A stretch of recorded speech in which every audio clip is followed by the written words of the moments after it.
Okay, so make sure we got number one, a 4-cycle, 6-cylinder engine's got a fire and vent over 120 degrees. Oh, 25 hundredths of 1 millimeter equals 2 watts. So if a millimeter, show me your finger, show me a millimeter with your fingers. How many millimeters are there in a meter? Million. Huh? Million. No. You're just parsing the word. That would be a megameter. I'm gonna tell you, just come out of high school and answer these questions. Yeah. No, I mean, basically, what you got here is you got 1,000 millimeters in a meter. In a meter. Okay, how many millimeters is there in a decameter? Good question. 10? 10 millimeters is a decameter. 100 decameters is a meter. You got it? Now, you need to know this stuff now. You need to know this stuff. Don't say, I'm bored with this, this is stupid, I just want to get out of here and turn some wrenches, because sooner or later this is going to pop up, or you're going to say, doggone it, he covered that in class, why wasn't I listening? All right, here's the answer. 0.040 inch, right? Got that? Yeah. Equals 1 millimeter. Now that's really close. It's not exact, but it's really, really close. So 2,500 hundredths. So with that in mind, 0.25. Is that right? You got that? So the answer is 0.25. Yeah. 0.25 equals what? How much of an inch? That's a fourth. Think about that as being a fourth of a millimeter. But they actually call it 2,500 hundredths. All right, so how much is this in inches? If you can't do that in your head, you're going to be challenged. That's a quarter of a minute. Yeah. Well, you're close, but this is a millimeter. That's a quarter of a millimeter. A quarter of a millimeter is how much of an inch? This has a 0.250. Huh? A quarter of a millimeter. 400ths of an inch. Huh? Wait a minute. What is it now? Wait, Isn't it something when you're looking at that and you've got all the information you need right there? You see what I'm saying? This is a critical thinking thing. Okay, so. That's why we have class sessions. Got it? So you're crossing meters and inches and. That's exactly right, and you're going to do that. You know, Yeah. you need to be able to do that. You need to be able to visualize this stuff. You know what got me is I asked a bunch of the high school guys in here one day that. I mean, I had 10 or 12. You may have been in here when I did that. And they were all scratching their heads and they couldn't come up with an answer. Now, one of my high school guys this time did. When I asked him this, bam, he gave me an answer pretty quick. Because everything you need is right here. You can ask Gene Taylor out there, and he hadn't thought about this before. Gene Taylor walking through the shop. I said, watch this, guys. I said, Gene, 40 thousandths of an inch is 1 millimeter. He goes, all right. And I says, how much of an inch is 2,500 of a millimeter? He goes, 10 thousandths. That quick. Why was he able to do it that quick and the rest of us are sitting here foggy-headed and saying, I'm not sure. Everybody was looking at him and I was looking at him and he didn't shut down. You see what I'm saying? We overthinking it, huh? You're trying to. All you got to think of is there's 4. You see, a fourth of that is what? A fourth of that is 10 thousandths. See, this equals that, so a fourth. In other words, excuse me, this and this are the same, so a fourth of this is going to be 10 of those. that was Huh? pre-algebra right there. That's my best subject. Yeah. Well, after, you can see it clear as day when somebody gives you an answer. And a lot of these problems that you run into on a car are going to be like that. You're going to be beating your head against the wall trying to figure out, why can't I get this figured out? When you finally figure it out, you're going to say, how come I was such an idiot and didn't figure this out before? Because it's just in my face, All right. Retarded chem timing does what to engine vacuum? Huh? Retarded, it does what? It decreases? Yeah, okay. Now, what does it mean when I've got retarded chem timing? In simple terms, slowing it down, what does that mean?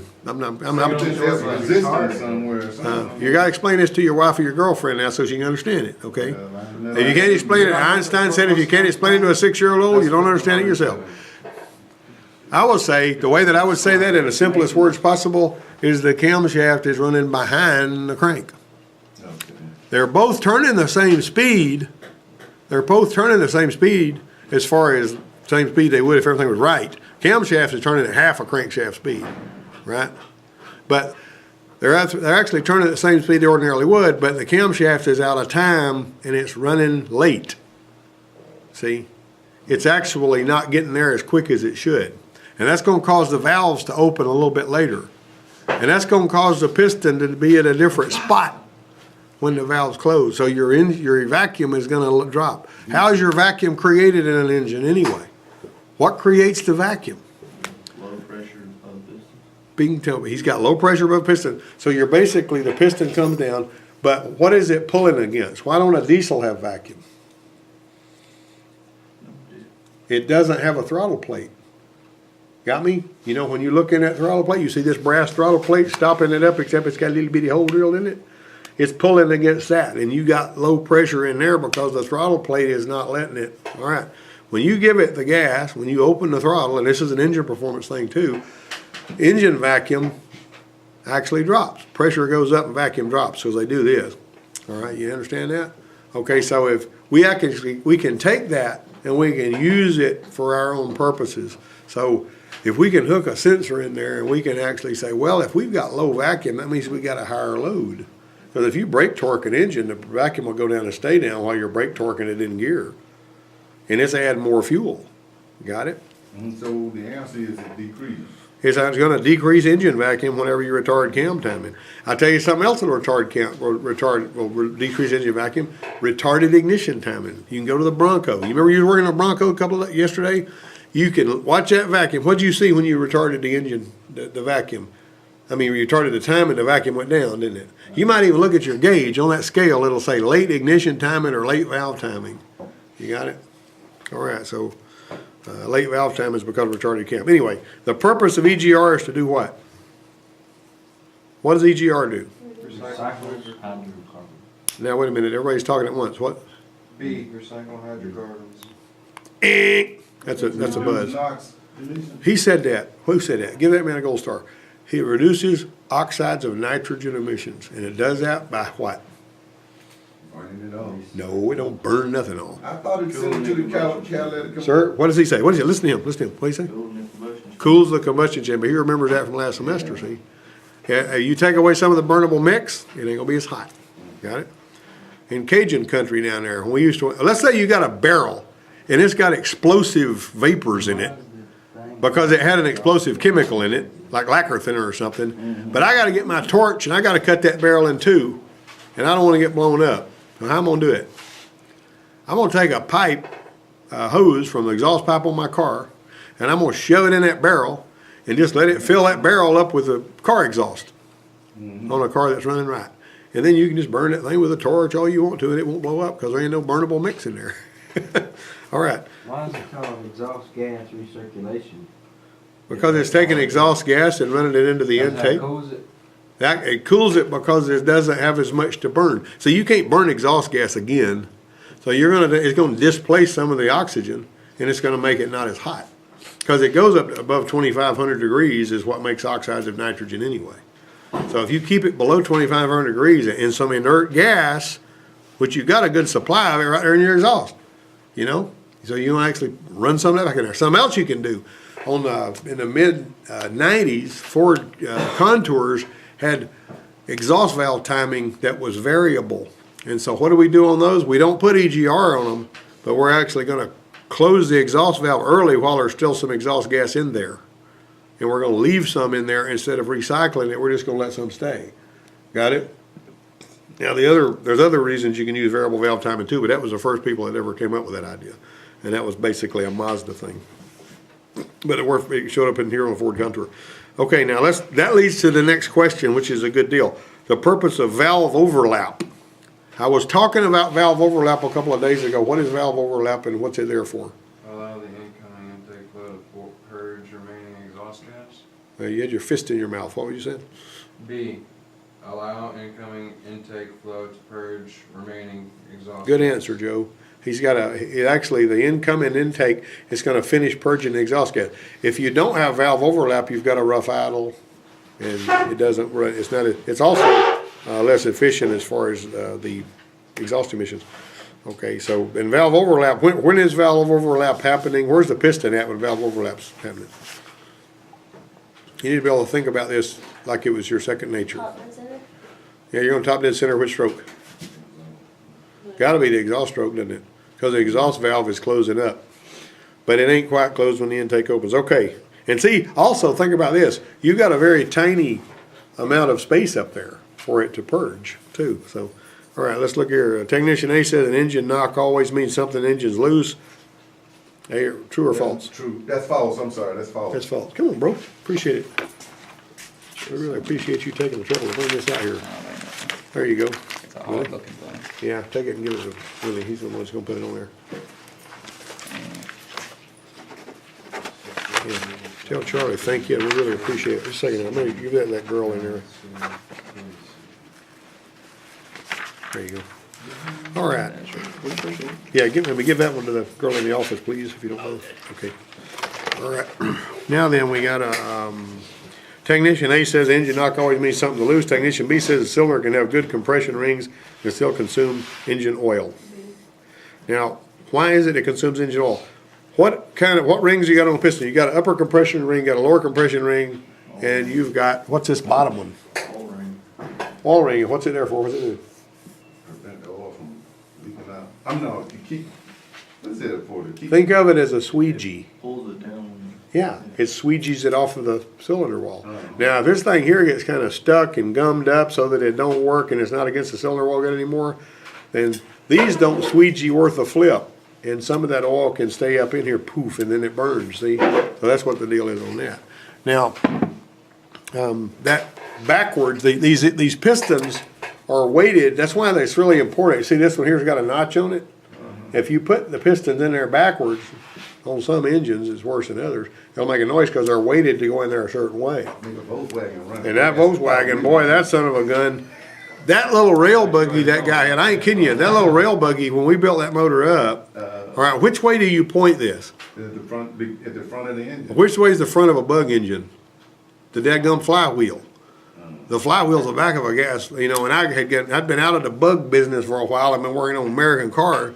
And I pointed the arrows on the top of the piston. I got arrows on them Volkswagen bug pistons. Pointed them toward the pulleys and belts, which is backwards. As soon as I called my daddy on the phone, I said, "Why is this darn thing knocking?" He said, "You put the pistons in there backwards." Instantly, first thing that came out of his mouth. And I said, "Seriously?" He said, "Yeah." And he said, "Now it'll run good like that. You'll outrun the stew out of one that's put together right. If you can put up with that knocking noise, I think it'd eventually come apart." But that thing, I ain't kidding you. When we drove it, it would jerk the front wheels off the ground. I mean, that far. But after we put it together right, it wouldn't even pull them up. Ain't that something? All right. I don't know why. I can't explain that. I don't know anything about the dynamics of that. You just Okay. gave good ideas. Huh? No, not really. Gave me questions. Yeah. When exhaust emissions from a healthy engine are measured, what should be high and what should be low? We got CO, CO2, HC, and O2. What should be the highest gas that we read? CO2. CO2 is going to be the one that we want to see. CO2 is what we breathe out. CO2 is what cows and dogs and horses breathe out. Ain't hurting a doggone thing. No matter what you hear, it ain't hurting nothing. All right. The reason a diesel engine fires on compression is for every pound of compression, the air charge is heated how many degrees? 2 degrees. So as you're going to have 1,000 degrees if you got 500 pounds of compression, right? Technician A says torque to yield bolts stretch when they're torqued properly. Is that right? Yep. Technician B says torque to yield bolts should never be reused. Is that right? Anytime you're putting, now where do you find torque to yield bolts usually? Most commonly, where do you find torque to yield bolts? Anybody know? Willie is really interested in his test with Melissa's great, isn't he? Yeah, he's looking and looking. He's looking at that thing. That's right. All right. Where do you typically find them? Now, why do you use torque to yield bolts on some engines and you don't on others? Put it on the board stuff. Well, think about what the heads are made of. If you have aluminum cylinder heads, you're typically going to have torque to yield bolts. Now, why is that? Softer metal.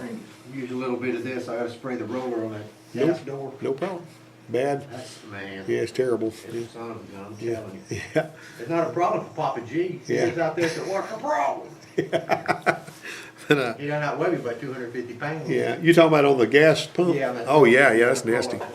But anyway, we got, let's see, I lost my, oh, you got aluminum. Aluminum and cast iron expand and contract at different rates. Got it? And so they got slippery stuff on the gasket so it don't scrub the gaskets off. How many of you have seen a gasket that's got slippery, silvery stuff on it? When you feel of it, it's like graphite. You've seen those? And that if you look at that, you'll have cast iron on one side of that gasket and aluminum on the other side. Because they're doing this the whole time, they're expanding and contracting at different rates. So they're going to have torque to yield bolts and slippery gaskets. What you're going to usually have on that. All right. That's just sort of rule of thumb. Okay, and finally, Technician A says engine with cranking compression of 140 psi on every cylinder should have a running compression of 200 on every cylinder. Is that right? No. That's not right, and I'm going to tell you why. You don't, yes, you did. Go Yeah, ahead. whenever you're cranking it, you're going to have higher compression than when you're running it. Usually your compression will be about a little more between a third and a half running. If you got your gauge in there while it's running, you're going to see like 60 pounds on one that's got like 170, just cranking and all that.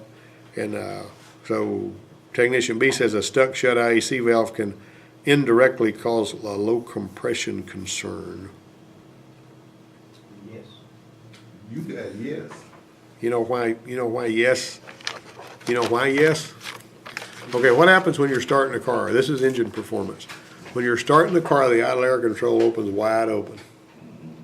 We got a whole generation or two of people. Willie, I bet, and some of you other guys may have too. You remember the cars that we used to have to drive that were built in the 50s and you had to pull the choke? Choke on. Yeah, you had to pull the choke. And whenever, as it warmed up, within the next, with a minute or two, you got to ease that choke. If you forget to pull the choke, if you forget to close the choke, or open it, push it, the cable back in, it's going to make the oil thin and all that kind of junk, and it's going to run rich and all that. And of course, in them gauge gas, 20 cents a gallon anyway, so you didn't worry about burning a lot of gas. So anyway, here we have people that when a carburetor started having automatic chokes, you had to tap the gas and it would close the choke. Right? You tap the gas, the choke would shut. And then you crank it up, and within about 90 seconds, that choke had opened up automatically. That was an automatic choke. You got me? All right, next, we go put these fuel injection on here. And what we're going to do is we're going to start the car, and we're going to not have to touch it. We ain't going to have to touch the gas pedal at all. Why is it a bad idea to put your foot on the gas when you're starting a fuel injected car? Because The power position sensor reads where it is from the crank. That's what he said. Listen to that guy. He's remembering things. Whenever you switch it on, it sees where the throttle position sensor is, and it says, okay, that's idle. You got me? If you're fooling with it, it's going to confuse it, and it's going to make things happen.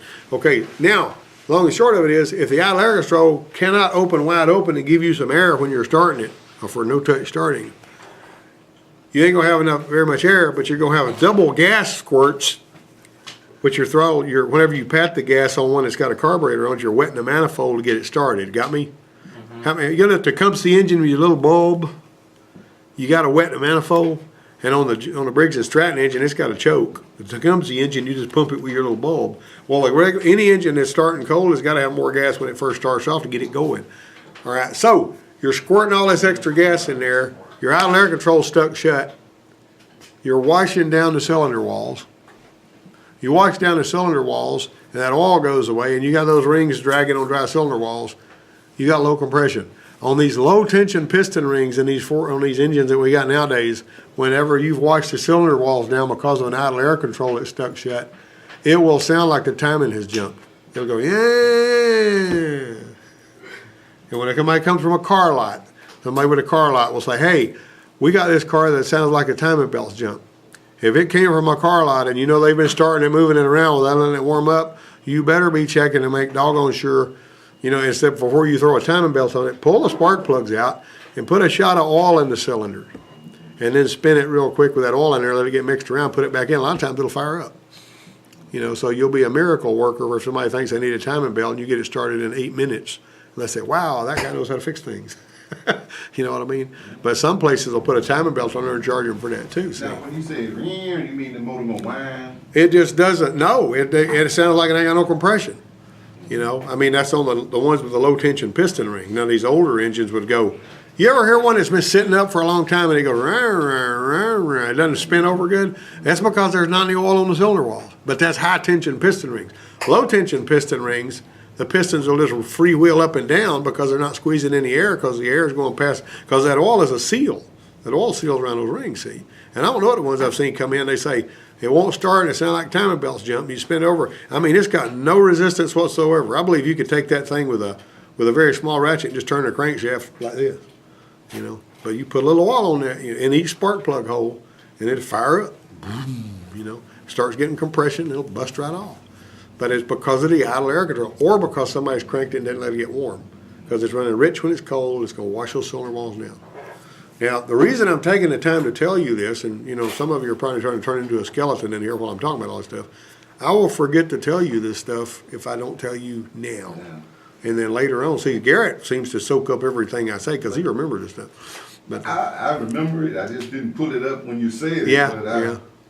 And it's really sort of embarrassing. You know what Daniel ran into when he went to interview for a job the other day? At the Nissan place, Spanky, that guy that I trained years ago that's now the service manager over, threw him a wiring schematic. He said, the horn don't work on this. I want you to tell me what you're going to do to start with. That's a test he gave him. You know? He had to tell him what he would do first and how he would proceed. You see what I'm saying?